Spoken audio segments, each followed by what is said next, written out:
இந்த கலியும் கெடும் உத்தம ஆச்சாரியரான தங்களை நாங்கள் நித்தம் தரிசனம் செய்து கொண்டுதானே இருக்கிறோம். இல்லை பெரிய நம்பி, இல்லை.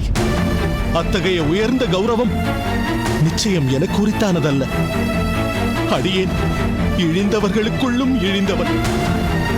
அடியேனை இந்த மகானோடு ஒப்பிடுகிறீர்களே, அது தகாது. ஒன்றை நன்றாக புரிந்து கொள்ளுங்கள். பூமியிலே உள்ள அனைத்து சமுதாயத்தினராலும் போற்றப்பட போகும் ஒரு மகானின் அவதாரத்தை பற்றியே பொலிக பொலிக பாசுரத்தில் குறிப்பிடப்பட்டுள்ளது. அது இதுவரை வந்து சென்ற ஆச்சாரியர்கள் எவரையும் குறிப்பிடவில்லை என்பதும், அடியேனையும் அதில் நிச்சயம் குறிப்பிடவில்லை என்பதையும் அடியேன் நன்கு அறிவேன். நிச்சயம் அறிவேன்.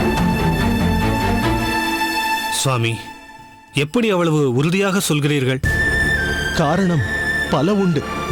முதலில் அடியேனின் ஆச்சாரியர் மணக்கால் நம்பி இந்த விக்கிரகத்தை அடியேனிடம் ஒப்படைத்து, இந்த மகான் கூடிய விரைவில் வரப்போகிறார், அடியேன் உட்பட எதிர்வரும் காலத்தில் பலர் அவரை தரிசித்து பெரும் பேறு அடைவர் என்றே அவர் குறிப்பிட்டார்.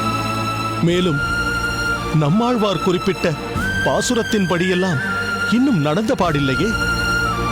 இந்த கலியின் கொடுமை சம்பவங்கள் இன்னும் நடந்து கொண்டுதானே இருக்கின்றன. அதர்மங்கள் மடிந்து விட்டதா? வன்கொடுமை செய்வோர் தொலைந்து விட்டனரா? ஏற்ற தாழ்வற்ற ஒரு சமநிலை வந்து விட்டதா?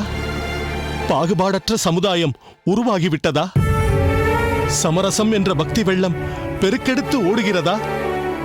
எல்லோரும் அந்த எம்பெருமானின் அருளை பூரணமாய் பெற்று மரணம் என்னும் காலனை துச்சமாய் மதிப்பவர்களாக இருக்கிறார்களா?